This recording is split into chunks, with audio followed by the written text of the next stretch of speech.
This is Dr. Sachin Goswami and I welcome you on our YouTube classes Goswami Classes। दोस्तों आज की class भी आपके लिए बहुत फ्रूटफुल होने वाली है और जैसे कि आपने फिगर्स ऑफ स्पीच की क्लास को बहुत पसंद किया, आपके फीडबैक मैंने देखे, तो उसी तरह से दोस्तों आज मैं आपके लिए लिटरेरी टर्म्स की क्लास लेकर आया हूं क्योंकि आपकी एक रिक्वेस्ट थी कि सर लिटरेरी टर्म्स पर वीडियो बनाइए। तो लिटरेरी टर्म्स की एक बहुत स्पेशल क्लास है और इसको हम मैराथन क्लास का नाम भी दे सकते हैं क्योंकि मैराथन क्लास दोस्तों वैसे तो बहुत लंबी क्लास होती है, लेकिन मैं आपको ऐसे एफोरिस्टिक स्टाइल में पढ़ाऊँगा। आपने एफोरिस्टिक स्टाइल सुना होगा, बैकन का स्टाइल सुना होगा। बैकन क्या करते थे कि वो छोटे छोटे से सेंटेंसेस में बहुत बड़ी बात कह जाते थे। तो मैं भी आपको कोशिश करूंगा दोस्तों, मैं बैकन तो नहीं हूँ, एक छोटा सा अंश बनने की उनकी कोशिश करूंगा कि आज की इस वीडियो में मैं कि आपसे मतलब कम एक्सप्लेन कर सटीक बात आपको बताई जाए और बिल्कुल सटीक रूप से उसका जो है एक निचोड़ आपको दिया जाए। तो लिटरेरी टर्म्स ये मान के चलिए कि जो लिटरेरी टर्म्स एग्जाम में पूछे जाते हैं या पूछे जा सकते हैं, very most important literary terms, वो सभी के सभी आज आपको इस वीडियो में देखने को मिलेंगे। सारे के सारे लिटरेरी टर्म्स जो हैं वो आपको इस वीडियो में देखने को मिलेंगे। तो दोस्तों स्टार्ट करते हैं हम आज की अपनी इस वीडियो को, जो कि यूपी टीजीटी पीजीटी के लिए स्पेशल मैंने बनाई है। बाकी सभी एग्ज़ाम्स के लिए भी ये बहुत ही एसेंशियल है और इसके साथ साथ फ्रूटफुल भी है। तो दोस्तों स्टार्ट करते हैं इस वीडियो को, जो लिटरेरी टर्म्स की स्पेशल वीडियो है। अगर दोस्तों वीडियो अच्छी लगे तो प्लीज़ वीडियो को लाइक ज़रूर करना और अपने जो भी स्टडी ग्रुप्स आपके हैं उसमें इसको ज़्यादा से ज़्यादा शेयर करना ताकि सभी लोग इसका फ़ायदा उठा सकें। और इसके साथ साथ अगर आप मेरे चैनल पर नए हैं, आपने अभी तक चैनल को सब्सक्राइब नहीं किया है, तो प्लीज़ चैनल को भी सब्सक्राइब ज़रूर कर लें। और यूपी टीजीटी पीजीटी के लिए आपको एक रिलेवेंट स्टडी मटेरियल भी यहाँ पर अवेलेबल हो जाएगा। तो दोस्तों स्टार्ट करते हैं अपनी क्लास जो लिटरेरी टर्म्स को लेकर है। सबसे पहला जो लिटरेरी टर्म्स हमें देखने को मिलता है वो है दोस्तों सोनेट। अब ये सोनेट क्या है, किसको सोनेट कहते हैं? दोस्तों जैसे कि आप जानते हैं सोनेट एक शॉर्ट पोएम होती है, छोटी सी 14 लाइन की। A short poem of 14 lines जो होती है वो सोनेट कहलाती है। और सोनेट में भी अगर जो हम बात करें पेट्राकन सोनेट की, दोस्तों मेन दो काइंड्स की सोनेट, पेट्राकन और शेक्सपियरियन सोनेट। तो पेट्राकन सोनेट की बात करें तो Petrarchan sonnet was formed by William Petrarch, an Italian poet. ये एक इटालियन के पोइट विलियम पेट्राक के द्वारा इसको फॉर्म किया गया था, पेट्राकन सोनेट को। और ये दो भागों में बटी हुई है, ऑक्टेव एंड सेस्टेट। ऑक्टेव में 8 लाइन्स होती हैं और सेस्टेट में 6 लाइन्स होती हैं। ऑक्टेव में समस्या दी जाती है और सेस्टेट में उसका सॉल्यूशन दे दिया जाता है। राइमिंग स्कीम जो होती है इसकी वो होती है ABBA, CDE, ठीक है ना, ये इसकी राइमिंग स्कीम होती है जो पेट्राकन सोनेट की राइमिंग स्कीम होती है। दोस्तों इसमें राइमिंग स्कीम को थोड़ा करेक्ट कर लेना, यहाँ पर राइमिंग स्कीम थोड़ा सा गलत मेंशन है तो इसको मैं सही कर देता हूँ। यहाँ पर ABBA, CDE।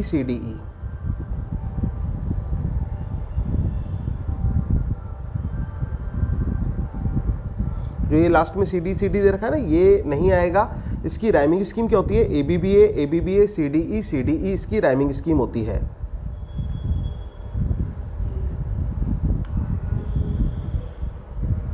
अब इसके बाद दोस्तों हम आते हैं शेक्सपियरियन सोनेट पर। शेक्सपियरियन सोनेट की बात करें तो शेक्सपियरियन सोनेट को इंग्लिश सोनेट के नाम से भी जाना जाता है। किस नाम से जाना जाता है? इंग्लिश सोनेट के नाम से जाना जाता है। और पेट्राकन सोनेट को इटालियन, मिल्टोनिक, क्लासिकल सोनेट के नाम से हम जानते हैं। तो इतना समझ में आया आपको दोस्तों सोनेट क्या है। सोनेट एक शॉर्ट पोएम है 14 लाइन्स की। ये पेट्राकन सोनेट में क्या होता है, 2 पार्ट में बटी है, ऑक्टेव और सेस्टेट में। ऑक्टेव में 8 लाइन्स होती हैं, सेस्टेट में 6 लाइन्स होती हैं। ऑक्टेव में प्रॉब्लम्स दी जाती है, सेस्टेट में सॉल्यूशन दिया जाता है।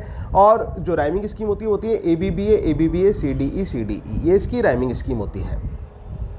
शेक्सपियरियन सोनेट जो कि विलियम शेक्सपियर का क्रिएशन है, इसको इंग्लिश सोनेट के नाम से भी जाना जाता है। इसमें 3 क्वार्टरेंस होती हैं। कितनी क्वार्टरेंस होती हैं? 3 क्वार्टरेंस होती हैं, 4 लाइन्स ईच। हर क्वार्टरेन में 4 लाइन होती हैं और लास्ट की जो 2 लाइन होती हैं दोस्तों वो कपलेट कहलाती हैं। 4 लाइन के 3 पैराग्राफ, 12 लाइन्स हो गई। और जो लास्ट की 2 लाइन होती हैं वो क्या कहलाती हैं? कपलेट कहलाती हैं। क्वार्टरेंस में प्रॉब्लम दी जाती हैं और कपलेट में सॉल्यूशन दिया जाता है। राइमिंग स्कीम होती है A B A B, C D C D, E F E F, G G, ये राइमिंग स्कीम होती है। अब इसके बाद दोस्तों आगे बढ़ते हैं। शेक्सपियर ने 154 सोनेट्स लिखे हैं, ये आप सभी जानते हैं। ये address 28 sonnets to dark lady and rest to his friends WH। Spenserian sonnet की बात करें दोस्तों, तो स्पेंसरियन सोनेट जो है वो एडमंड स्पेंसर का क्रिएशन है। किसका क्रिएशन है? एडमंड स्पेंसर का क्रिएशन है। तो ADMUND आप इसको कर लेना। स्पेंसरियन जो सोनेट है वो क्रिएशन है एडमंड स्पेंसर का। It is called sonnet. It is developed form of Shakespearean sonnet. दोस्तों जो ये भी क्वेश्चन आ सकता है कि सोनेट किसको कहा जाता है? स्पेंसरियन सोनेट को कहा जाता है। और शेक्सपियरियन सोनेट की डेवलप्ड फॉर्म ऑफ सोनेट कौन सी है? स्पेंसरियन सोनेट है, ये भी आपको पता होना चाहिए। राइमिंग स्कीम की बात करें तो दोस्तों AB AB, BC BC, CD CD, EE, इसकी राइमिंग स्कीम आती है।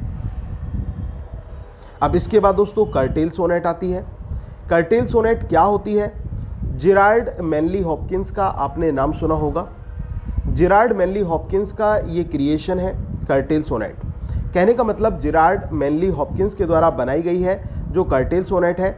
It is a sonnet of 10.5 lines. ये सोनेट होती है 10.5 लाइन्स की। इसमें जो 10 लाइन्स होती हैं उनमें प्रॉब्लम्स दी जाती है और जो लास्ट की हाफ लाइन होती है दोस्तों उसमें सॉल्यूशन दिया जाता है कर्टेल सोनेट में। ध्यान रखना, कर्टेल सोनेट में क्या होता है? 10.5 लाइन्स होती हैं।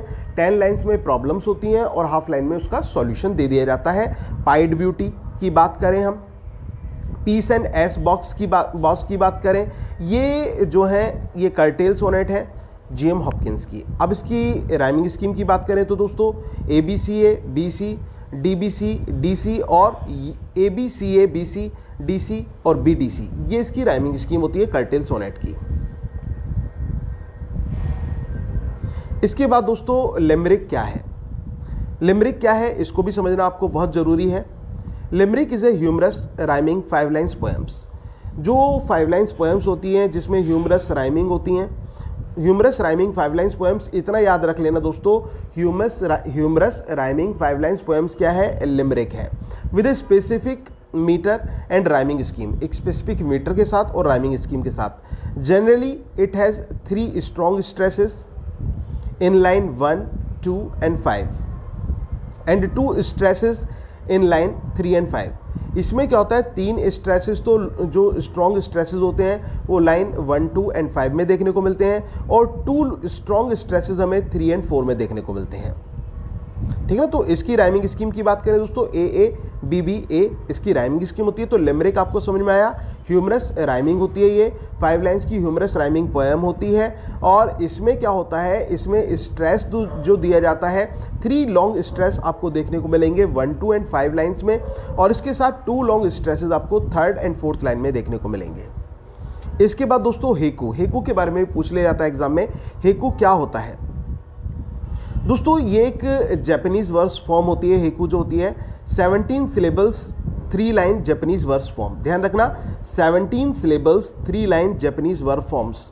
जो क्या होती है? ये 17 सिलेबल्स की 3 लाइन्स जापानीज़ वर्स फॉर्म को हेकू कहा जाता है। कुल मिलाकर हेकू को जापान से जोड़ देना। हेकू को किससे जोड़ देना दोस्तों? जापान से जोड़ देना। तो जापानीज़ वर्स फॉर्म है और कितने syllables? 17 syllables 3 line.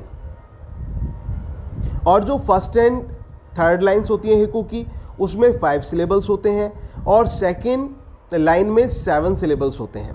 Second line में कितने सिलेबल्स होते हैं? 7 सिलेबल्स होते हैं। इसके बाद दोस्तों हम आगे बढ़ते हैं, इंटरल्यूड पर आ जाते हैं। अब इंटरल्यूड क्या होता है?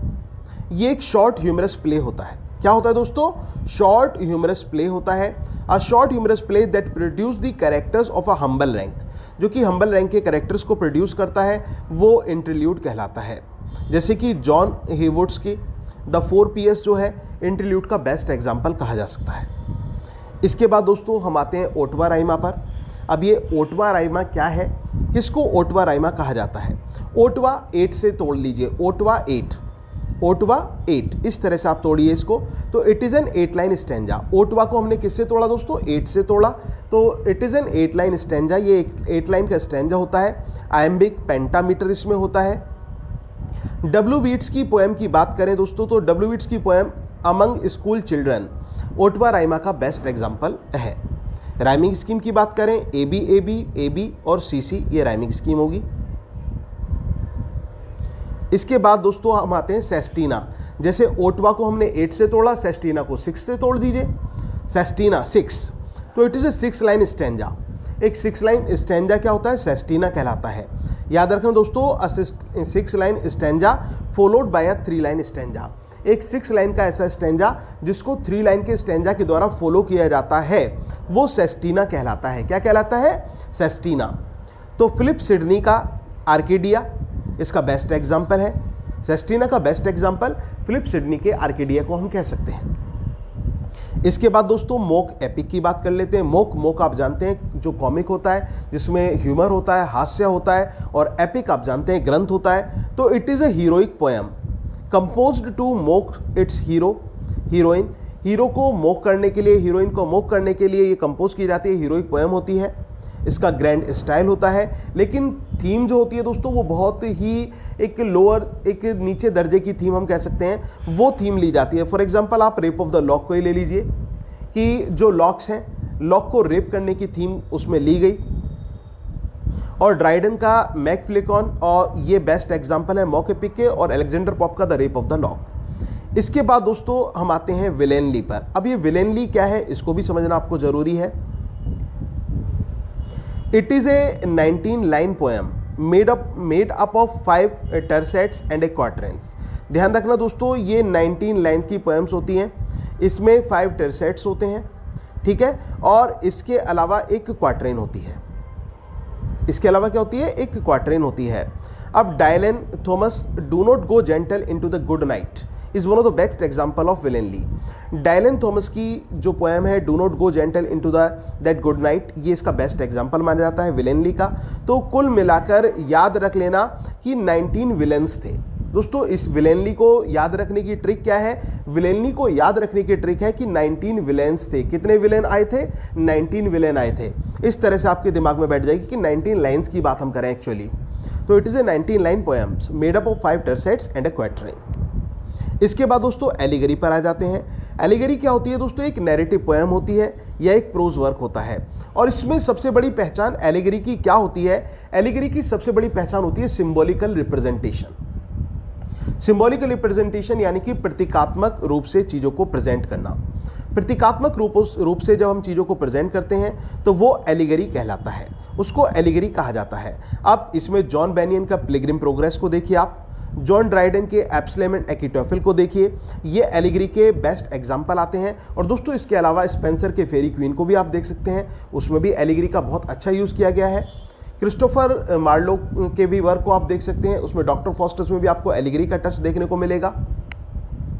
और चौसर का कैंटरबरी टेल्स आप देख सकते हैं, वहाँ भी आपको एलिगरी का टच देखने को मिलेगा।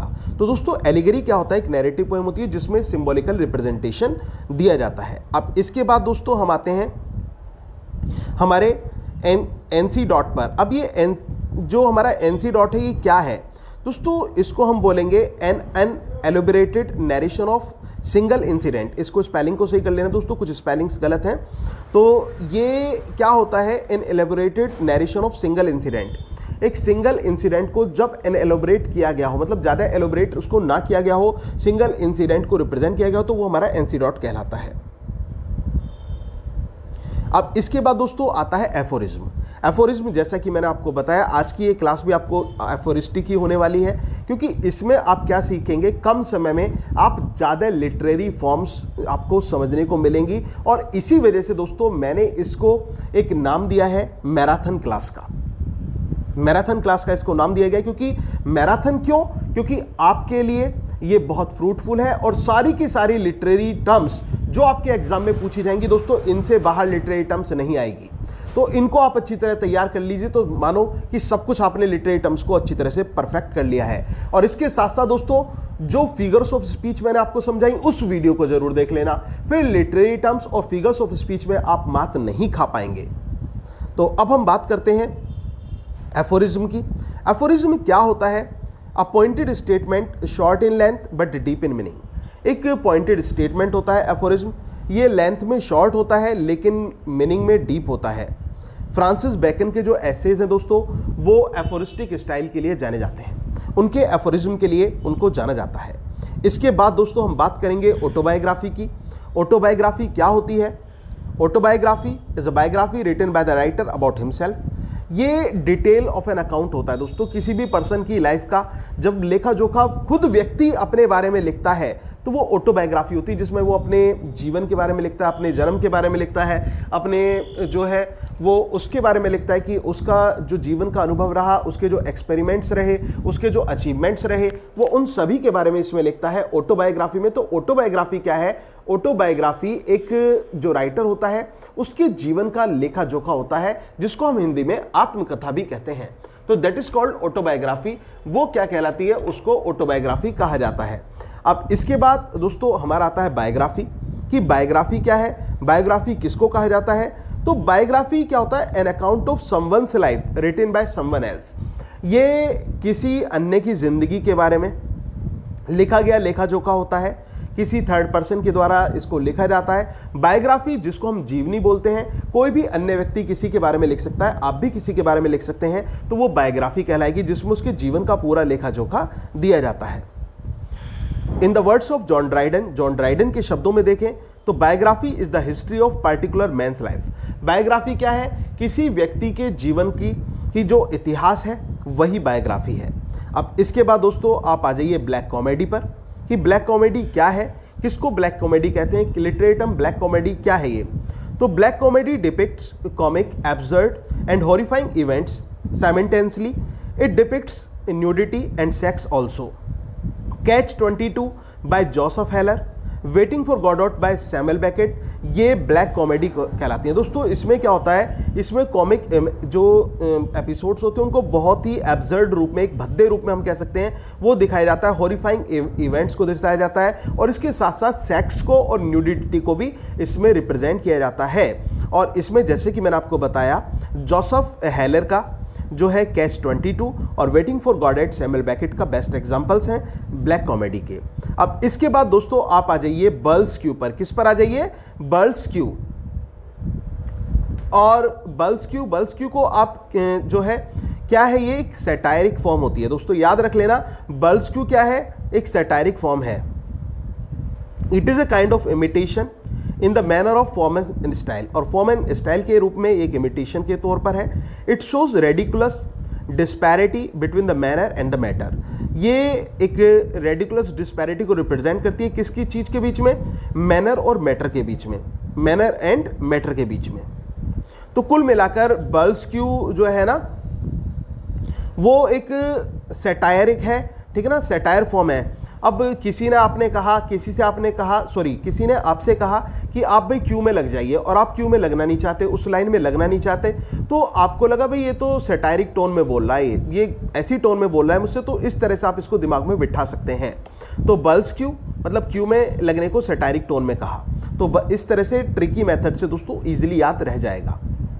अब एपिक क्या होता है दोस्तों? Epic is a long narrative tale in verse.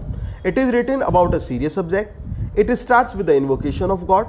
It deals with the mythological events and issues. The action in epic involves extraordinary deals in battles. It deals with the superstitious nature and supernatural elements. John Milton's Paradise Lost, Dante's Divine Comedy, and Edmund Spencer's Fairy Queen are the best instances of epic. Epic क्या है दोस्तों? एक long narrative tell होती है वर्ष में। काव्य में लिखी गई एक लंबी वर्णनात्मक कहानी क्या कहलाती है? एपिक कहलाती है। ये एक गंभीर मुद्दे पर लिखी जाती है। ये भगवान की स्तुति से प्रारंभ होता है जो एपिक होता है। इसमें माइथोलॉजिकल इवेंट्स को रिप्रेजेंट किया जाता है, और जो एपिक का एक्शन होता है दोस्तों वो एक्स्ट्रा ऑर्डिनरी होता है, सीरियस होता है, और इसमें सुपरस्टिशियस नेचर होता है और जो सुपर नेचुरल एलिमेंट्स होते हैं उनको भी इसमें रिप्रेजेंट किया जाता है। जॉन मिल्टन का Paradise Lost, Dante's Divine Comedy, Edmund Spenser's the Faerie Queene इसके बेस्ट एग्जाम्पल हैं। अब इसके बाद दोस्तों हम आते हैं कन्फेशनल पोइट्री। अब आप समझ गए होंगे किसी चीज़ का कन्फेशन करना, लाइफ में कुछ गलत हुआ है, कुछ गलत है, या फिर कुछ भी आपने कोई पेटी क्रिमिनल एक्टिविटी की है, और या फिर कुछ आपको अंदर से कोई चीज़ हर्ट करी, आप उसका कन्फेशन करते हैं। तो इस तरह की जो पोएट्री होती हैं जो अपने प्राइवेट और पर्सनल मैटर को जो कन्फेस करे, वो कन्फेशनल पोएट्री हो गई। तो it involves the private and personal matters of writers life. ये राइटर्स की जो लाइफ है उसके प्राइवेट मैटर्स को जो है इसमें इन्वॉल्व किया जाता है, स्पेशली सेक्सुअल एक्सपीरियंसेस, मुख्य रूप से उसके जो सेक्स के अनुभव रहे हैं, ठीक है, उसकी जो मेंटल एंग्विश रही है, इलनेस रही है, सोसाइटिकल इंपल्सेस रहे हैं, या फिर जो ड्रग्स के साथ उसका एक्सपेरिमेंट रहा है, वो कन्फेशनल पोएट्री में आता है। और आप देखेंगे कि जो कमला दास हैं उन्होंने सेक्सुअल कन्फेशन किया है अपनी पोएट्री में। अब इसके बाद दोस्तों नेक्स्ट आता है didactic literature.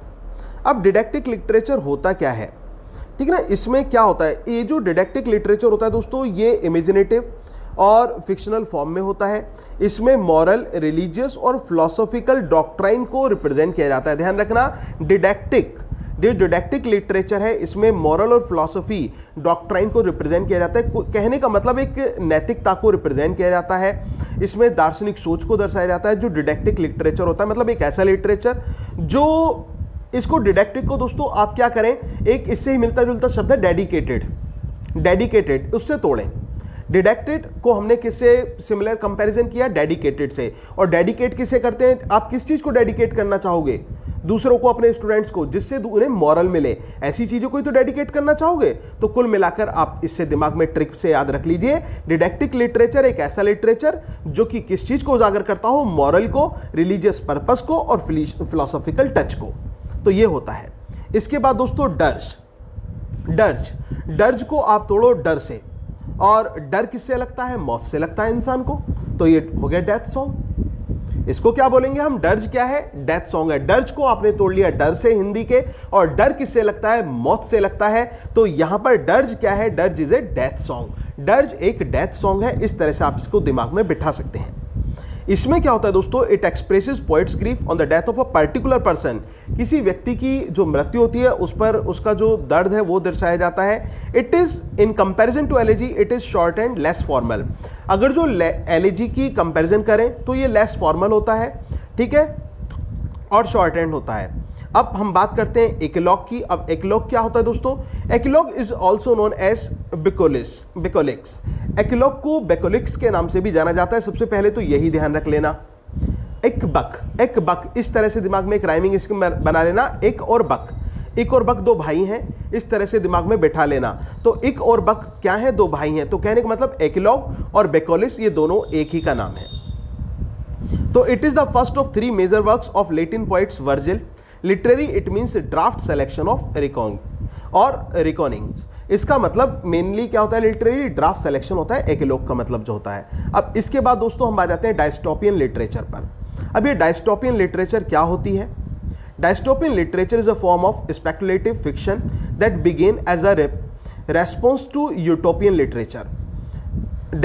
Dystopia is imaginary community that is dehumanizing and very frightening. A dystopian is an antonym of utopia which is perfect society. दोस्तों डायस्टोपियन को समझना है तो यूटोपिया को समझना होगा।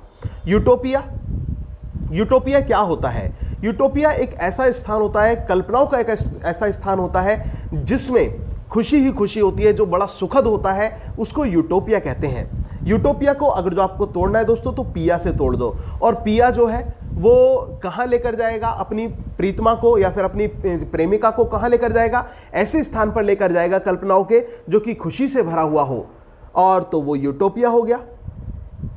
और जो डिस्टोपियन है उसका उल्टा कर दीजिए, जो दुख से भरा हुआ हो, जो अनप्लेजेंट हो, जो इमेजिनरी है, तो वही डिस्टोपियन लिटरेचर है, जो कि किसको रिप्रेजेंट करता है, डिह्यूमनाइजिंग और वेरी फ्राइटनिंग इमेजिनेटिव कम्युनिटी को रिप्रेजेंट करता है या फिर फिगर को रिप्रेजेंट करता है। इसके बाद दोस्तों ड्रामेटिक मोनोलॉग आ जाता है। ड्रामेटिक मोनोलॉग को आप तोड़ो मोनो प्लस लॉग से। मोनो का मतलब क्या होता है दोस्तों, मोनो का मतलब होता है अकेला, और लॉग का मतलब होता है कॉन्वर्सेशन, मतलब बात। तो इसका मतलब एक ऐसी पोएम जिसमें एक इंडिविजुअल कैरेक्टर होता है, वो बोलता है और लिसनर जो है वो शांत रहता है। अगर जो ड्रामेटिक मोनोलॉग की बात करें दोस्तों तो रॉबर्ट ब्राउनिंग की माय लास्ट डचेस आपने पढ़ी होगी, टी.एस. इलियट का लव सॉन्ग ऑफ जे.एल. प्रूफरॉक आपने पढ़ा होगा, जॉन डन की कैनोनाइजेशन आपने पढ़ी होगी। ये बेस्ट एग्जांपल्स आते हैं जो ड्रामेटिक मोनोलॉग्स के आते हैं। इसके बाद दोस्तों हम आ जाते हैं एलेजी पर। एलेजी क्या है, एलिजी जो है ये ग्रीक वर्ड एलिजिया से आया, जिसका मतलब होता है लेमेंट, और एलेजी एक सैड सॉन्ग होता है। क्या होता है दोस्तों? एक सैड सॉन्ग होता है जो कि किसी की मृत्यु पर लिखे जाने वाला शोक गीत होता है, उसको एलेजी कहा जाता है। किसी की मृत्यु पर लिखे जाने वाला शोक गीत क्या कहलाता है? एलेजी कहलाता है। अब एलेजी की बात करें तो पर्सनल एलेजी, इम्पर्सनल एलेजी और पेस्टोरल एलेजी आती हैं। पर्सनल एलेजी क्या होती है? पर्सनल एलेजी में क्या होता है, किसी पोइट जो है अपने नियर डियर, अपने फ्रेंड, अपने रिलेटिव, अपने किसी जो सगा संबंधी है उसकी मृत्यु पर विलाप करता है। जैसे कि टेनिसन की इन मेमोरियम पर्सनल एलेजी का बहुत अच्छा एग्जाम्पल है। मैथ्यू अर्नोल्ड की रग्बी चैपल पर्सनल एलेजी का बहुत अच्छा एग्जाम्पल है। इम्पर्सनल एलेजी की बात करें तो दोस्तों इसमें क्या होता है, इसमें जो पोइट है वो ग्रीव करता है ह्यूमन डेस्टिनी पर, कंटेम्प्रेरी लाइफ पर, फिलॉसफी ऑफ लाइफ पर। मैथ्यू अर्नोल्ड की डॉवर बीच की बात करें तो इसका बेस्ट एग्जाम्पल आता है इम्पर्सनल एलेजी का। पेस्टोरल की बात करें तो दोस्तों पेस्टोरल में जो पर्सनल इम्पर्सनल दोनों आ जाते हैं पेस्टोरल में। और इसमें क्या होता है पेस्टोरल एलेजी में कि इसमें रस्टिक एनवायरनमेंट दिखाया जाता है, रूरल एनवायरनमेंट को इसमें रिप्रेजेंट किया जाता है, जो ग्रामीण दृश्य होते हैं उनको इसमें दर्शाया जाता है। मिल्टन की अगर जो हम बात करें, लिसिडास की बात करें, पीबी शैली के एडोनिस की बात करें तो पेस्टोरल एलेजी के बेस्ट एग्जाम्पल्स में से आते हैं। अब इसके बाद दोस्तों हम बात करते हैं एपिग्राम की। अब ये एपिग्राम क्या है दोस्तों? तो एपिग्राम जो है ये एक स्टेटमेंट के लिए यूज किया जाता है। The term epigram is used for a statement, एक स्टेटमेंट के लिए यूज किया जाता है, वेदर इन वर्स और प्रोज, चाहे वो कविता में हो चाहे वो गद्य में हो। It is mostly satiric in tone, और ये जो एपिग्राम होता है ये कैसा होता है? सैटायरिक होता है। तो ग्राम में, ग्राम को क्या बोलते हैं दोस्तों? गांव बोलते हैं, ग्राम विलेज को बोलते हैं। तो आप इस तरह से याद रख लेना कि इस विलेज में लोग सैटायरिक टोन वाले हैं, तो एपिग्राम आपके दिमाग में बैठ जाएगा। इसके बाद दोस्तों बैलेड की बात करें तो बैलेड क्या होता है? बैलेड एक टिपिकल ट्रेडिशनल फोक सॉन्ग होता है। क्या होता है? एक टिपिकल ट्रेडिशनल फोक सॉन्ग होता है। ये ड्रामेटिक है, इम्पर्सनल है और क्लाइमेटिक है। जॉन कीट्स की famous poem La Belle Dame sans Merci, a beautiful lady without mercy, जिसका मीनिंग है, ये इसका बेस्ट एग्जाम्पल हम कह सकते हैं बैलेड का। इसके बाद हम बात करते हैं फेबल की कि व्हाट इज फेबल। फेबल क्या है, किसको फेबल कहा जाता है? तो fable is a short comic और सैटायरिकल टेन। फेबल एक शॉर्ट कॉमिक और सैटायरिकल टेन होता है प्रोज और वर्स में। It deals with middle class और लोअर क्लास कैरेक्टर्स। और किससे डील करती है ये? मिडिल क्लास और लोअर क्लास कैरेक्टर से जो फेबल है वो डील करती है। और दोस्तों इसको एपिलॉग भी कहा जाता है। क्या कहा जाता है? Epilogue. Guys just give me 1 minute, केवल 1 मिनट मुझे दीजिए।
तो दोस्तों हम बात कर रहे थे फेबल की। फेबल क्या है? एक शॉर्ट कॉमिक सैटायरिकल टेल है प्रोज और वर्स में, वो फेबल कहलाती है। ओड की बात करें तो ओड क्या है दोस्तों? ओड एक म्यूजिकल कंपोजिशन है जो कि लिरिक से लंबी होती है, उसको ओड कहा जाता है। और लिरिक क्या होती है दोस्तों? Lyric is a short musical composition. एक छोटी सी म्यूजिकल कंपोजिशन जो होती है वो लिरिक कहलाती है, उसको लिरिक कहा जाता है। अब इसके बाद हम बात करते हैं पिकारेस्क नॉवल की कि व्हाट इज पिकारेस्क नोवेल, क्या होता है ये पिकारेस्क नोवेल। पिकारेस्क नोवेल की बात करें दोस्तों तो पिकारेस्क वर्ड आता है पिकारो से, और ये स्पेनिश वर्ड है पिकारो, ठीक है ना, स्पेनिश वर्ड पिकारो है, वहां से पिकारेस्क वर्ड आता है। और इसमें पिकारो का मतलब क्या होता है, पिकारो का मतलब होता है रोग और नेम ऑफ द सोसाइटी। रोग और नेम ऑफ द सोसाइटी वो पिकारो कहलाता है, उसको पिकारो कहा जाता है। अब इसमें क्या होता है दोस्तों, जो हीरो है वो एक पुअर क्लास का होता है, ठीक है, और इसमें जो वहां की सोसाइटी है, जो कंटेम्प्रेरी सोसाइटी है पोएट के टाइम की, नॉवलिस्ट के टाइम की, उसको रिप्रेजेंट किया जाता है। और पिकारेस्क नोवेल में हीरो जनरली एक स्थान से दूसरे स्थान पर ट्रेवल करता है, और जहां कहीं भी हीरो जाता है वहां पर उसका शोषण किया जाता है, वो कहलाता है पिकारेस्क नोवेल, उसको हम पिकारेस्क नोवेल के रूप में जानते हैं, ठीक है ना, that is called picaresque novel. अब आप मुल्क राज आनंद के कुली की बात करें तो दोस्तों पिकारेस्क नोवेल का बहुत अच्छा उदाहरण है। इसके अलावा हेनरी फील्डिंग के टॉम जोन्स की बात करें तो हेनरी फील्डिंग का टॉम जोन्स भी पिकारेस्क नोवेल का बहुत अच्छा एग्जाम्पल है। अब इसके बाद नेक्स्ट आता है हिस्टोरिकल नोवेल। हिस्टोरिकल नोवेल क्या होता है दोस्तों, अगर आपको वीडियो अच्छी लग रही हो तो प्लीज वीडियो को लाइक जरूर करें और ज्यादा से ज्यादा इसको शेयर करें, और कमेंट में भी मुझे जरूर बताएं कि आपको वीडियो कैसे लगी। और आपके एग्जाम के पर्पज से और लिटरेरी नॉलेज को इंक्रीज करने के पर्पज से भी दोस्तों वीडियो बहुत अच्छी है। और एक बात, एक इंफॉर्मेशन और मैं आपको देना चाहूंगा दोस्तों, हमारा जो जूनियर असिस्टेंट टीचर है, जो एडिट कॉलेज में जो वैकेंसीज हैं जिनका एग्जाम अक्टूबर में होना है, उसका भी क्रैश कोर्स 10 तारीख से स्टार्ट हो रहा है। अगर आप उस क्रैश कोर्स में हिस्सा लेना चाहते हैं दोस्तों, उसका पार्ट बनना चाहते हैं, तो आप मुझे मेरे नंबर 9756055255 पर कांटेक्ट कर सकते हैं। इसके साथ साथ दोस्तों अगर आपको लगता है कि अभी भी आप शॉर्ट टाइम में ज्यादा स्टडी करना चाहते हैं तो आप इस समय मेरे वन लाइनर जो नोट्स हैं, पॉइंट टू पॉइंट नोट्स हैं, उसको आप एक बार परचेस करके देखिए दोस्तों। जैसे आपको वीडियो अच्छी लगती है ना, वैसे ही आपको नोट्स अच्छे लगेंगे, क्योंकि वो नोट्स बहुत मेहनत से मैंने आपको बनाए हैं आपके लिए। और इसमें क्या किया गया है, जो प्रीवियस ईयर के पेपर्स के क्वेश्चंस हैं वो भी ऐड किए गए हैं, और उसके अलावा दोस्तों जो अलग अलग स्टेट में जो क्वेश्चंस आते हैं उन राइटर्स पर आधारित उनको भी उसमें ऐड किया गया है। तो बहुत स्पेशल नोट्स हैं।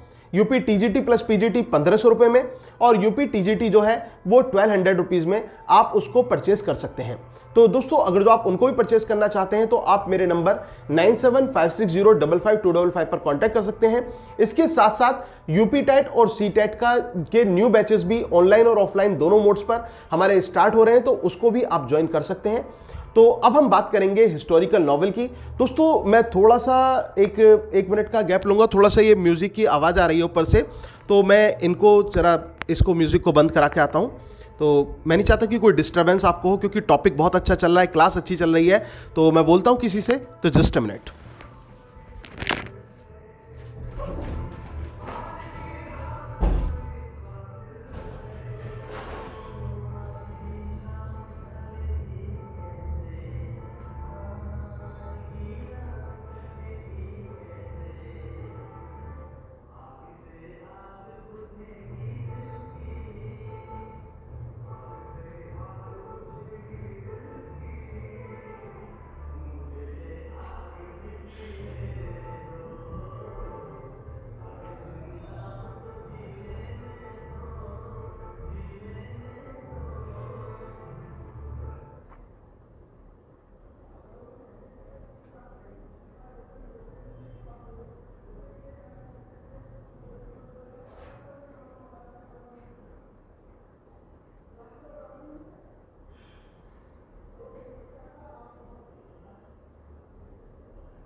I just welcome you back guys.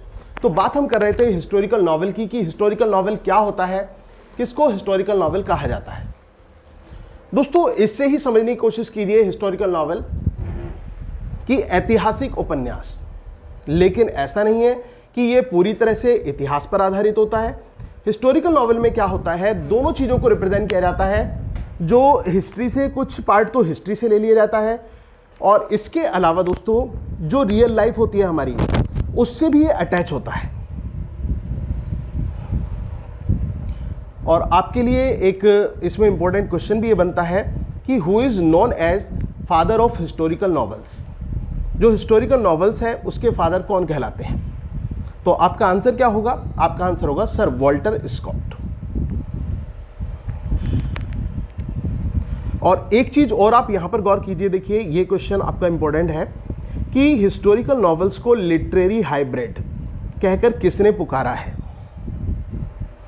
तो आंसर आता है लेस्ली स्टीफन। याद रख लेना दोस्तों, लेस्ली स्टीफन ने हिस्टोरिकल नॉवेल को लिटरेरी हाइब्रिड कहकर पुकारा है। किसने कहा है? लेस्ली स्टीफन ने।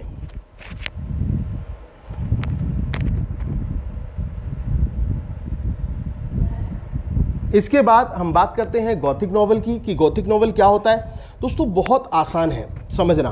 गॉथिक नॉवल को आप स्टार्टिंग की लाइन से समझिए, नॉवल ऑफ टेरर और नॉवल ऑफ वंडर। ये क्वेश्चन आता है कि किस प्रकार के उपन्यास को नॉवल ऑफ टेरर या नॉवल ऑफ वंडर के नाम से जाना जाता है, या फिर प्री रोमांटिक नॉवल के नाम से जाना जाता है। तो आपका आंसर होगा गॉथिक नॉवल। क्या आंसर होगा? गॉथिक नॉवल, जिसको हम बोलते हैं भूत प्रेतों के जो उपन्यास होते हैं, जिसमें डरावने जो दृश्य होते हैं उनको रिप्रेजेंट किया जाता है। दोस्तों गॉथिक नॉवल में क्या होता है, तो एक तो ये जो सुपरस्टिशियस वो है नेचर, उससे डील करते हैं। इसके अलावा इसमें रोमांस को जगह दी जाती है, इसमें मिस्ट्री भी होती है, सस्पेंस भी होता है, सब कुछ होता है गॉथिक नॉवेल्स में। इसके बाद दोस्तों रीजनल नॉवल की बात करें। रीजनल नॉवल क्या है? रीजनल नॉवल जिनको हम क्षेत्रीय उपन्यास बोलते हैं। अब रीजनल नॉवल की नाम ले तो हमारे जहन में कुछ नाम आते हैं, जैसे कि हम बात करते हैं थॉमस हार्डी की। थॉमस हार्डी का जो रीजनल प्लेस है वो क्या है? वो है वेसेक्स। अगर जो हम बात करें विलियम फॉकनर की तो योकान वटावापहा इनका रीजनल प्लेस है। अगर जो हम बात करें आर के नारायण की तो मालगुडी उनका रीजनल प्लेस है। तो कुल मिलाकर एक पर्टिकुलर क्षेत्र के बारे में ये क्या होता है, इसमें जो उसका पर्टिकुलर रीजन होता है तो वहाँ के लोग, उनका तौर तरीका, उनका व्यवसाय, उनका लिविंग स्टैंडर्ड, उन सभी को इसमें रिप्रेजेंट किया जाता है रीजनल नॉवेल्स में। अब इसके बाद दोस्तों ऑटोबायोग्राफी आता है। ऑटोबायोग्राफी क्या होती है ये मैं आपको ऑलरेडी बता चुका हूँ कि ऑटोबायोग्राफी एक स्टोरी होती है अपनी खुद की लाइफ की, जिसमें अपने जीवन के बारे में रिप्रेजेंट किया जाता है। डोरिस लेसिंग की बात करें दोस्तों, डोरिस लेसिंग एक नोबेल प्राइज विनर है, नॉवलिस्ट है। उनकी बुक है अंडर माई स्किन, ये उनकी खुद की ऑटोबायोग्राफी आती है। इसके बाद दोस्तों बायोग्राफी, ऑलरेडी मैं आपको बता चुका हूं। बायोग्राफी में क्या होता है, किसी अन्य के जीवन के बारे में लेखा जोखा होता है, वो बायोग्राफी कहलाता है। इसके बाद दोस्तों मेमोर को आपको समझना है कि मेमोर क्या है। मेमोर का मतलब मेमोरी से तोड़ दीजिए। कैसे तोड़ दीजिए? मेमोरी से। तो जीवन की जो मेमोरी होती है, वेदर स्वीट और बिटर, क्या है वो मीठी मेमोरीज हो, अच्छी मेमोरीज हो, मधुर हो, या फिर वो बिटर मेमोरीज हो। तो जो हमारी लाइफ की जो मेमोरीज होती हैं वेदर बिटर और स्वीट्स, तो वो जब उनको हम एक राइटिंग के फॉर्म में उसको लिखते हैं, कलेक्ट करते हैं उन मेमोरीज को, तो वो बन जाता है दोस्तों मेमोर। क्या बन जाता है? उसको मेमोर कहा जाता है। जैसे कि रिचर्ड स्टील का ऐसे आपने पढ़ा हो रिकलेक्शन ऑफ अ चाइल्डहुड, जिसमें अपने वो फादर की डेथ के बारे में बताता है। तो दोस्तों वो एक बेस्ट एग्जाम्पल आता है मेमोर का। इसके बाद ट्रैवल्यूग की बात करें कि ट्रैवल्यूग क्या है, किसको ट्रैवल्यूग कहा जाता है। ट्रैवल्यूग यात्रा का वर्णन, किसी भी यात्रा का जो वर्णन होता है, जब हम कहीं यात्रा पर जाते हैं, उस यात्रा से प्रभावित होते हैं तो उस यात्रा का वर्णन करते हैं। जैसे कि आपने जो है गर्ल विद अ बास्केट पढ़ा होगा, वो जो ऐसे है, और इसके साथ साथ फेलो ट्रैवलर गार्डनियर का पढ़ा होगा, एजी गार्डनियर का। तो वो सभी क्या है दोस्तों, ये ट्रैवल्यूग कहलाती है। जब किसी यात्रा का वर्णन किया जाता है तो दैट इज कॉल्ड ट्रैवल्यूग, उसको ट्रैवल्यूग कहा जाता है। अब इसके बाद हम बात करते हैं पीरियोडिकल एसेस की कि पीरियोडिकल एसेस क्या होते हैं। इसको समझना, पीरियोडिकल को तोड़ दो पीरियड से। किससे तोड़ दो? पीरियड से। तो इसमें याद रख लेना ड्यूरिंग 17th 18th सेंचुरी, जो 17वीं 18वीं शताब्दी थी, स्पेशली द 18th सेंचुरी, इसमें सोशल और पीरियोडिकल एसेज लिखे गए थे। और दोस्तों इसके पायनियर कौन थे? अगर जो हम इसके पायनियर्स की बात करें तो इसके पायनियर कौन थे? Richard Steele and Joseph Addison. कौन थे? रिचर्ड स्टील और जोसेफ एडिसन थे, जिन्होंने जो 2 पीरियोडिकल्स थे वो निकाले थे, जिसमें पहला तो आता है टैटलर और दूसरा आता है स्पेक्टेटर। दोस्तों बहुत इंपॉर्टेंट क्वेश्चंस हैं कि टैटलर और स्पेक्टेटर किसके वर्क हैं? रिचर्ड स्टील और जोसेफ एडिसन के वर्क हैं और ये पीरियोडिकल्स हैं। तो ये समझ में आया कि इस पीरियड में जो वर्क किए गए, जो वर्क लिखे गए और स्पेशली टैटलर और स्पेक्टेटर को जो डील करते हैं वो पीरियोडिकल्स कहलाए। इसके बाद हम आते हैं फॉर्मल एसेस पर। देखो इनफॉर्मल के एसे क्या होता है? जिसमें जो लेखक होता है वो अपने बारे में, अपने जीवन के अनुभवों को दर्शाता है और वो इनफॉर्मल लैंग्वेज में उसको रिप्रेजेंट करता है। और फॉर्मल में क्या होता है? ये एक सीरियस फॉर्म में लिखा जाता है, ठीक है ना, सीरियस फॉर्म में लिखा जाता है, सीरियस सब्जेक्ट के बारे में होता है। इसमें पर्सनल टच जो है वो राइटर कम डालता है और जो इम्पर्सनलिज्म है उसको ज़्यादा इसमें रिफ्लेक्ट किया जाता है फॉर्मल एसेज में। अब इसके बाद दोस्तों हम बात करते हैं पर्सनल एसेज। तो पर्सनल एसेज बिल्कुल उसका उल्टा हो गया। ये पर्सनल एसेज को फैमिलियर एसे भी बोला जाता है, फैमिलियर एसे भी बोला जाता है। इसमें क्या होता है? वो अपना जो पर्सनल टच है, पर्सनल एक्सपीरियंसेस ऑफ लाइफ है, उनको वो रिप्रेजेंट करता है पर्सनल एसेज में, जो एसेइस्ट होता है। अब दोस्तों इसके बाद आप आ जाइए एलिगरी पर। एलिगरी क्या होती है? किसको एलिगरी कहा जाता है? तो एलिगरी यानी कि सिंबॉलिकली, जहां पर सिंबॉलिकली किसी चीज का प्रेजेंटेशन हो वो एलिगरी कहलाती है। अब इसमें Pilgrim Progress, the Scarlet Letters, the Faerie Queens, morality plays such as Everyman, तो ये सभी क्या है? ये एलिगरी है। अब इसके बाद दोस्तों एलेक्जेंड्राइन को समझने की कोशिश कीजिए। एलेक्जेंड्राइन क्या होता है? किसको एलेक्जेंड्राइन कहा जाता है? तो it is a line of 6 iambic feet instead of 5। ये क्या होती है? एक लाइन होती है 6 iambic फीट की। इसमें किसकी जगह? 5 की जगह 6 iambic फीट होते हैं एलेक्जेंड्राइन में।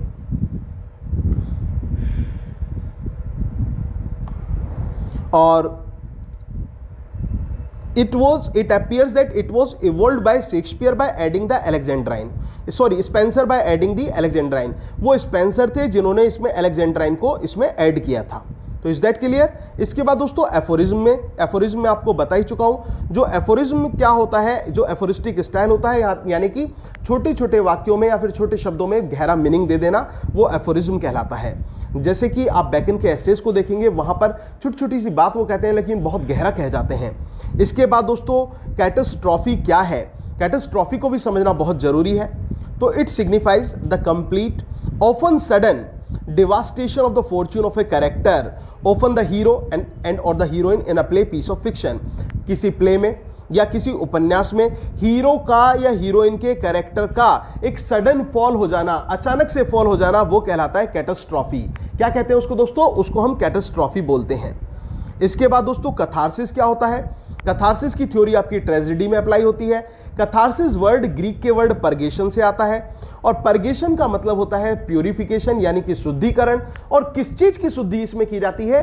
इमोशंस को प्यूरिफाइड किया जाता है। किसको प्यूरिफाइड किया जाता है दोस्तों? इमोशंस को प्यूरिफाइड किया जाता है इसमें। और पिटी और फियर का फैक्टर यहां पर काम करता है। अब आप सोच रहे होंगे कि पिटी और फियर कैथार्सिस में कैसे काम करता है? तो जब हम किसी ट्रेजेडी को पढ़ते हैं तो दोस्तों हम उससे पूरी तरह से जुड़ जाते हैं, अटैच हो जाते हैं हम ट्रेजेडी से, और हमको पता है कि क्या हो रहा है, क्या होने वाला है। ऐसी सिचुएशन में हीरो अनजान होता है कि उसके साथ कुछ बुरा हो सकता है। तो उस कंडीशन में जब हीरो के साथ कुछ गलत होने वाला होता है तो हम उसके लिए पिटी फील करते हैं और डर खुद को फील करते हैं। तो that is the theory of catharsis. अब इसके बाद दोस्तों सिजोरा क्या है? यह भी बहुत बार पूछा जाता है एग्जाम में। इसको केवल याद रख लेना एक पॉज से। सिजोरा क्या है? एक पॉज है, यानी कि एक स्टॉप है, ठीक है ना। क्लासिकल प्रोसोडी में सिजोरा का मीन्स होता है break between words within metrical foot, शब्दों के बीच में जो ब्रेक होता है। और इंग्लिश प्रोसोडी में इसका मतलब होता है पॉज। क्या होता है दोस्तों? Pause about the middle of the line. Middle of line में जो पॉज होता है वो सिजोरा कहलाता है। अब इसके बाद दोस्तों बैथोस की बात करें। बैथोस क्या होता है? किसको बैथोस कहा जाता है? तो एंटी क्लाइमैक्स को बैथोस के रूप में जानते हैं। एंटी क्लाइमैक्स को किस रूप में जानते हैं? बैथोस के रूप में जानते हैं। अब इसको आप दोस्तों ट्रिकली आप कैसे याद करेंगे? ट्रिक के रूप में आप इसको कैसे तैयार करेंगे? ट्रिक के रूप में आप इसको ऐसे तैयार कर सकते हैं कि आप सोचते हैं कि भाई हम जाएंगे कहीं भी बाहर किसी नदी में नहाने जाएंगे तो वहां पर बड़ा क्लाइमैक्स आएगा, तो बाथ और क्लाइमैक्स आपस में अटैच कर दीजिए, बैथोस आपको तैयार हो जाएगा। तो ये एंटी क्लाइमैक्स को डिनोट करता है। It is generally used with there is a sudden descent और फॉल फ्रॉम सबलाइम और ट्राइट और रेडिकुलस। और इसमें क्या होता है, कोई एक फॉल होता है और रेडिकुलस और फोलीज एक्शंस को रिप्रेजेंट किया जाता है। जो बैथोस होता है वो रेडिकुलस और फोली एक्शन से डील करता है, इतना भी याद रख लेना। जो फूअड़ बातें होती हैं ना वो बैथोस का पार्ट होती हैं। और फार्स का भी वही होता है, फार्सिकल कॉमेडी जो होती है ब्रॉड। अब इसके बाद दोस्तों बैलेड क्या होती है? बैलेड में आपको बता ही चुका हूं ऑलरेडी कि एक लॉन्ग नैरेटिव एक ट्रेडिशनल टिपिकल फॉक सॉन्ग जो होता है उसको बैलेड कहा जाता है। अब इसके बाद दोस्तों एवेंट गार्ड। एवेंट गार्ड को याद रखना बहुत जरूरी है। What is avant garde? क्या होता है ये avant garde? Without going into historical aspect of the word, one can say it implies those persons who support और क्रिएट द न्यूएस्ट आइडियाज। ये उन लोगों को आ जाता है जो सपोर्ट करते हैं या क्रिएट करते हैं नए आइडियाज़ को, फैशंस को और स्पेशली लिटरेरी और आर्टिस्टिक्स को। जो आर्टिस्टिक और लिटरेरी टेक्निक्स होती हैं, स्टाइल्स होती हैं, उनको ये कहा जाता है। कुल मिलाकर एवेंट गार्ड, ठीक है ना।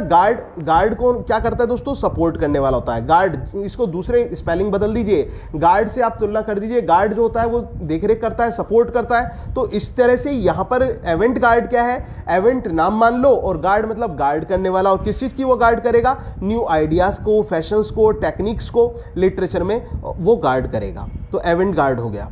ऐसे ही फिर आते हैं कॉमेडी पर। कॉमेडी दोस्तों अगर जो हम अरस्तू के शब्दों में कहें, कॉमेडी वैसे तो आपको पता ही होगा, जो ट्रेजेडी होती है वो जीवन के डार्क पार्ट ऑफ लाइफ से डील करती है, डार्क साइड ऑफ लाइफ। और जो कॉमेडी होती है वो लाइट पार्ट ऑफ लाइफ से डील करती है। कॉमेडी में क्या होता है? एरिस्टोटल के अकॉर्डिंग हम देखें तो comedy deals with the ridiculous actions of life. जो जीवन के जो भद्दा पार्ट है, जो हमारे रेडिकुलस एक्शंस हैं जीवन के, उनसे डील करती है कॉमेडी। वो कॉमेडी होते हैं, मतलब जो मीनिंगलेस पार्ट होता है ना लाइफ का, तो वही कॉमेडी है। क्लाइमैक्स क्या है दोस्तों? It is a main point of interest in a play और novel which reached usually in the third act और समटाइम्स फोर्थ और fifth act of the play towards the end. इसमें क्या होता है? अचानक से क्लाइमैक्स आ जाता है, एक नया मोड़ देखने को मिल जाता है। और स्पेशली फोर्थ और फिफ्थ एक्ट ऑफ प्ले में, या फिर और जब एंड की तरफ वो प्ले होता है तो तब हमें क्लाइमैक्स अक्सर देखने को मिलता है। तो ये क्लाइमैक्स होता है। कॉन्सीट की बात करें तो कॉन्सीट क्या होती है दोस्तों? कॉन्सीट जो है, अगर जो हम देखें तो कॉन्सीट का मतलब होता है कि comparison of two uncommon ideas. जो टू अनकॉमन आइडियाज होते हैं दोस्तों वो कॉन्सीट कहलाते हैं। क्या कहलाते हैं? कॉन्सीट कहलाते हैं। और जो मेटाफिजिकल पोइट्स हुए उन्होंने कॉन्सीट्स का बहुत अच्छी तरह से यूज किया। स्पेशली जॉर्डन जो थे वो तो इसके मास्टर कहलाते हैं। कॉन्सीट को उन्होंने बहुत अच्छी तरह से अपनी जो कविताएं हैं उसमें बहुत अच्छी तरह से उन्होंने यूज किया है। अब इसके बाद दोस्तों नेक्स्ट आता है डिनाउनमेंट। अब ये डिनाउनमेंट क्या है दोस्तों? ये फाइनल रिजोल्यूशन होता है किसी भी प्रॉब्लम का, ठीक है ना। जब कोई ड्रामेटिक परफॉर्मेंस होती है किसी ड्रामा में, ठीक है, या फिर ड्रामेटिक पोएम में, तो एक फाइनल रिजोल्यूशन जो उसका निकाला जाता है समस्या का, वो डिनाउनमेंट कहलाता है। उसको क्या कहते हैं हम? डिनाउनमेंट उसको कहा जाता है। अब इसके बाद दोस्तों डायलेक्ट। डायलेक्ट क्या होता है? किसको डायलेक्ट कहा जाता है? ये एक मैनर ऑफ स्पीकिंग होता है pertaining to the particular class और जोग्राफिक रीजन्स। जो किसको रिप्रेजेंट करता है? एक पर्टिकुलर क्लास को या जोग्राफिक रीजन्स को, वो डायलेक्ट कहलाता है। दोस्तों अगर जो हम डायलेक्ट की बात करें तो इंग्लिश में अगर जो हम डायलेक्ट की बात करें तो हमारे 2 आरपीज आते हैं, आरपी आते हैं। और आरपी भी 2 होते हैं, एक तो ब्रिटिश आरपी और एक अमेरिकन आरपी, ठीक है ना। आरपी का मतलब दोस्तों होता है रिसीव्ड प्रोनाउंसिएशन। तो रिसीव्ड प्रोनाउंसिएशन वो डायलेक्ट का पार्ट है। तो BRP British received pronunciation, ARP American received pronunciation. इसके बाद दोस्तों डिडैक्टिक मैंने आपको बता ही दिया था। डिडैक्टिक क्या होता है? Didactic in nature when it undertakes to teach a moral. Moral होता है डिडैक्टिक को। मैंने आपसे बताया था कि डेडिकेट से आप इसको कंपैरिजन करें, और डेडिकेट किसी को क्या करना चाहेंगे आप? जो उसको मॉरल लेसन दे सके वही तो डेडिकेट करना चाहेंगे। तो डिडैक्टिक को आप कंपैरिजन कीजिए केवल डेडिकेटेड से। दोनों वर्ड अपने आप में अलग अलग हैं, लेकिन आप कंपैरिजन करेंगे तो आप इजीली उसको समझ पाएंगे।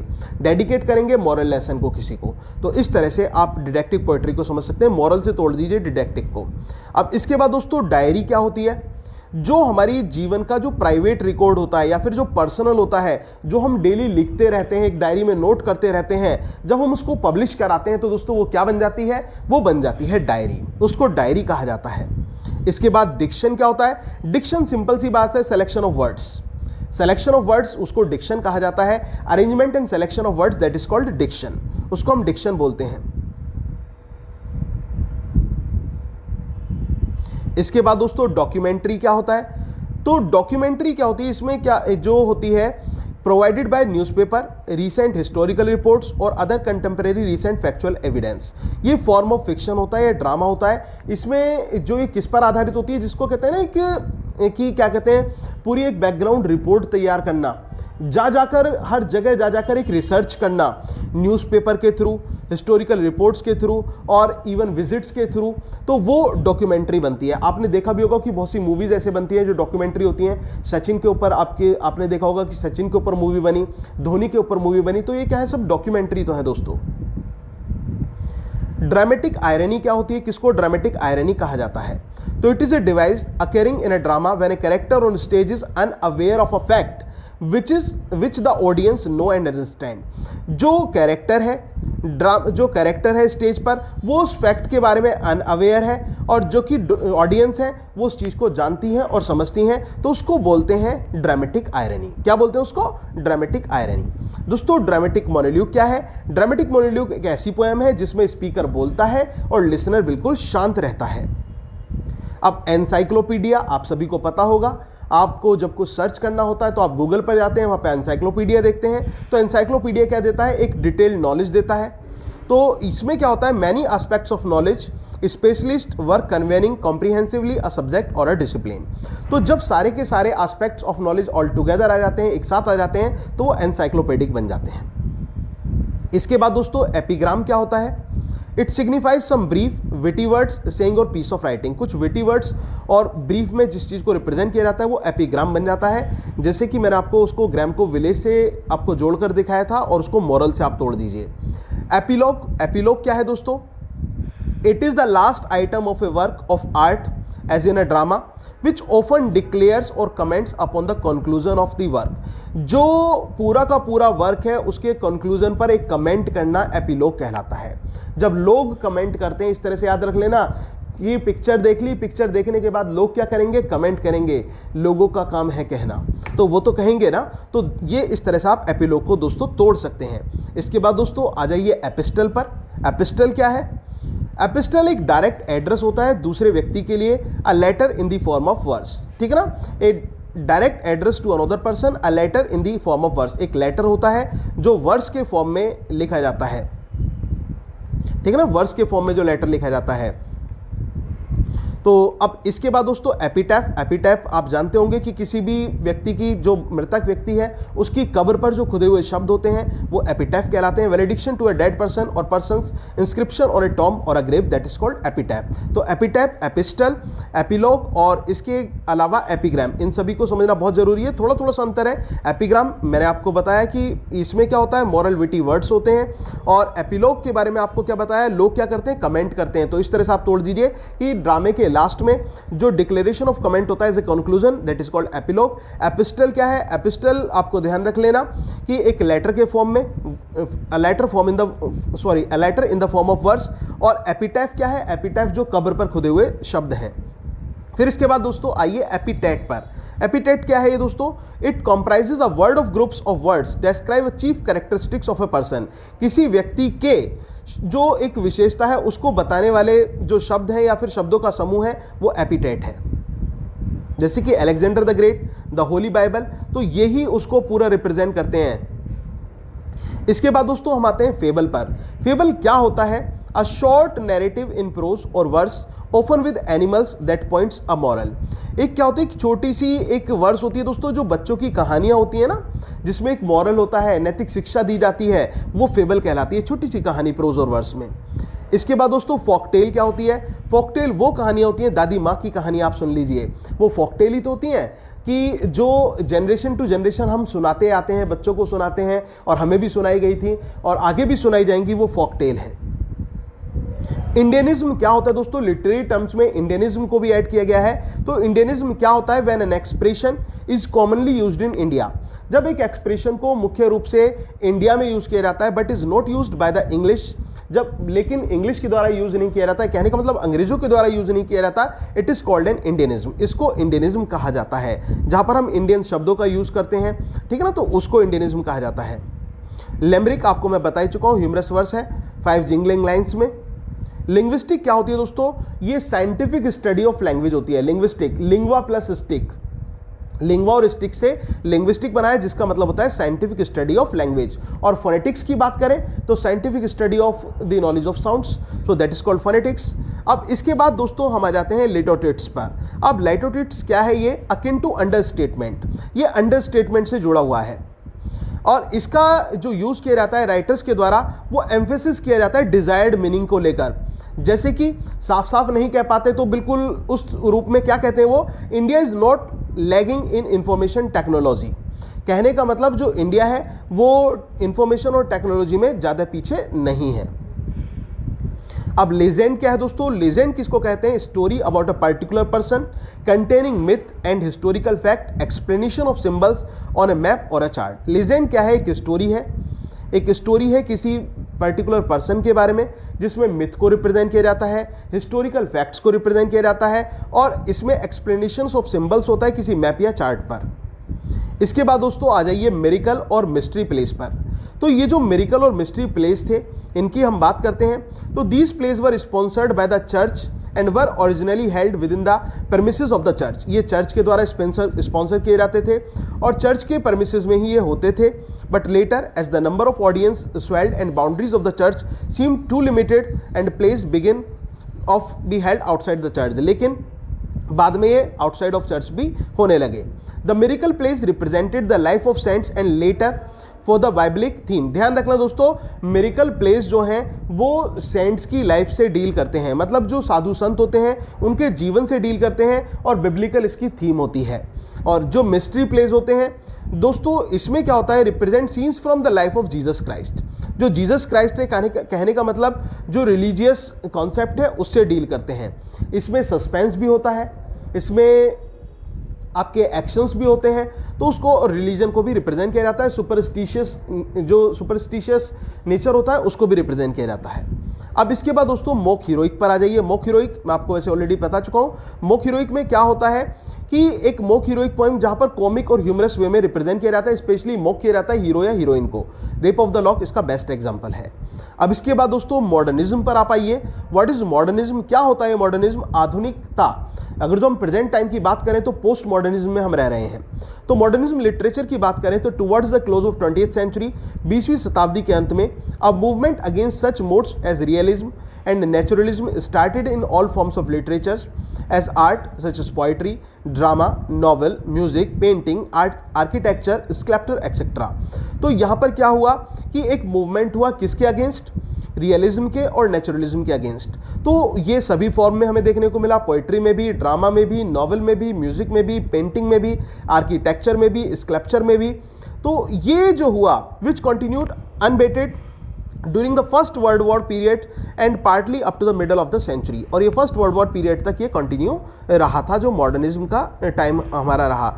दोस्तों अगर जो वीडियो अच्छी लग रही है तो प्लीज़ वीडियो को लाइक जरूर कर दें और ज़्यादा से ज़्यादा इसको शेयर करें ताकि सभी लोग इसका फ़ायदा उठा सकें। और ये मेरा एक, मैं पक्के मतलब उससे कह सकता हूं मन से कि ये ऐसी वीडियो आपके लिए होगी कि आपने इस तरह की वीडियो नहीं देखी होगी, जहां पर सारे लिटरेरी टर्म्स केवल एक ही वीडियो में आपको सिखा दिए जाएं। और लिटरेरी टर्म्स के साथ साथ दोस्तों फिगर्स ऑफ स्पीच एसोसिएटेड होते हैं, तो प्लीज़ मेरी फिगर ऑफ स्पीच वाली वीडियो भी जरूर देख लेना। और एक बार मैं फिर से रिपीट करता हूं, एक इन्फॉर्मेशन, जो जूनियर असिस्टेंट टीचर का हमारा बैच स्टार्ट हो रहा है दोस्तों, क्रैश कोर्स, आपके पास टाइम है तो आप उसको क्रैश कोर्स को ज्वाइन कर सकते हैं। 10 तारीख से बैच स्टार्ट है, ठीक है। तो आप उसको ज्वाइन करने के लिए मेरे नंबर 9756055255 पर कांटेक्ट कर सकते हैं। अगर आपको टीजीटी पीजीटी के जो 1 लाइनर नोट्स हैं, पॉइंट टू पॉइंट नोट्स हैं, बहुत स्पेसिफिक नोट्स हैं, बहुत मेहनत से मैंने बनाए हैं, कड़ी मेहनत से, वो नोट्स आपको चाहिए, जिसकी जो प्राइस है वो 1500 टीजीटी पीजीटी बहुत है और 1200 फॉर टीजीटी लिटरेचर है। मतलब लिटरेचर के नोट्स हैं 1200 रुपये में टीजीटी के और 1500 रुपये में टीजीटी पीजीटी दोनों के मिल जाएंगे। उसके लिए आप मुझे कांटेक्ट कर सकते हैं। अब इसके बाद दोस्तों हम आते हैं, आगे बढ़ते हैं और आते हैं नॉम डी प्लूम पर। अब नॉम डी प्लूम क्या है दोस्तों? ये भी एक लिटरेरी टर्म है।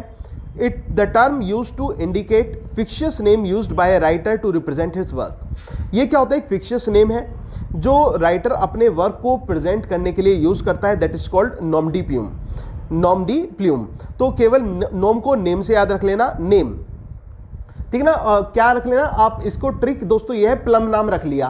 क्या प्लम असली में नाम है? नहीं, फिक्शनल नेम है। तो इस तरह से आपको ध्यान हो जाएगा, नॉम डी प्लूम। अब इसके बाद दोस्तों पैथेटिक फैलेसी आता है। What is pathetic fallacy? When nature is shown as sympathising with human a lot in that device used is called pathetic fallacy। जहां पर जो नेचर है वो ह्यूमन के साथ एक सहानुभूति से दिखाती प्रतीत हो, तो दोस्तों वो क्या कहलाता है? वो पैथेटिक फैलेसी कहलाता है। उसको पैथेटिक फैलेसी कहते हैं। जैसे कि लॉटस ईटर्स जो टेनिसन की पोएम है वहां पर आपको देखने को मिलेगा। अब इसके बाद पेडेंट्री क्या होता है दोस्तों? पेडेंट्री को बस सिंपल सा समझिए, शो ऑफ लर्निंग, ज्ञान का दिखावा, ज्ञान का दिखावा।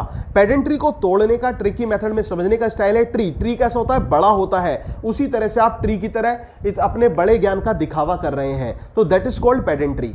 दोस्तों ज्ञान होना अच्छी बात है, ज्ञान पर इतराना गलत है, ज्ञान पर घमंड करना बहुत गलत बात है। मैं आपसे कहता हूं कि अगर जो कोई चीज आप पे आती है तो उसको बांटना सीखिए।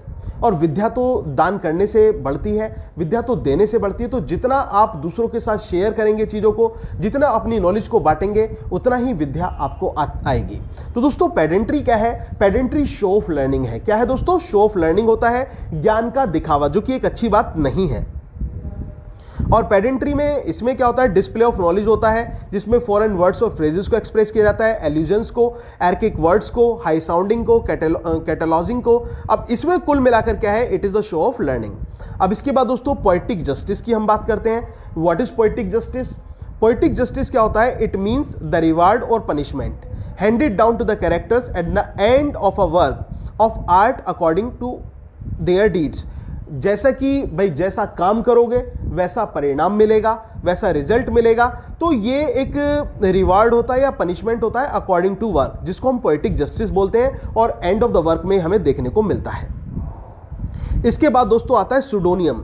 सुडोनियम क्या होता है? सुडोनियम, जिसको हम एक नेम लिख लेते हैं, फिक्शियस नेम, सुडोनियम नेम, तो वो सुडोनियम कहलाता है। तो name other than the true one used by the author to represent his work.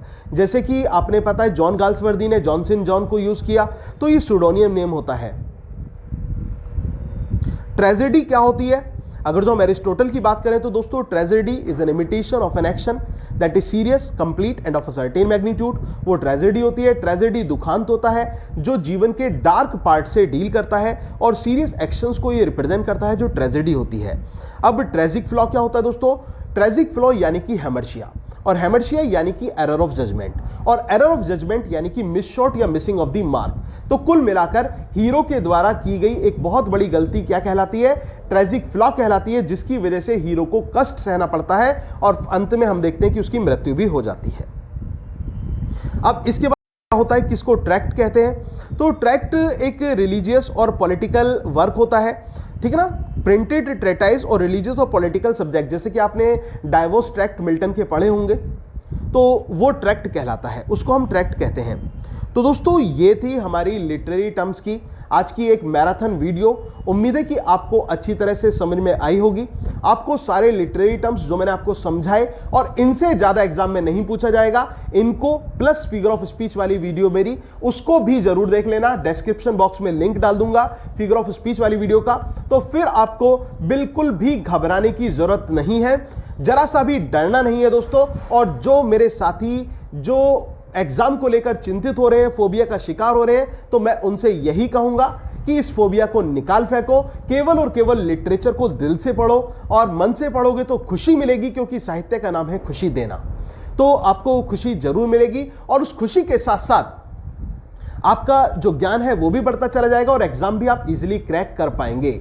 तो दोस्तों वीडियो अच्छी लगी हो तो प्लीज़ वीडियो को लाइक, शेयर और कमेंट करना ना भूलिएगा। और इसके साथ साथ जैसे कि मैंने आपसे बताया, अगर जो आप हमारे जूनियर असिस्टेंट टीचर वाले बैच को, क्रैश कोर्स को ज्वाइन करना चाहते हैं, यूपी टेट या सी टेट के बैच को ज्वाइन करना चाहते हैं, या फिर टीजीटी पीजीटी के जो नोट्स हैं वो परचेज करना चाहते हैं, वन लाइनर नोट्स, तो उसके लिए आप मुझे मेरे नंबर 9756055255 पर कॉन्टैक्ट कीजिए। Thank you very much, yours doctor Sachin Goswami.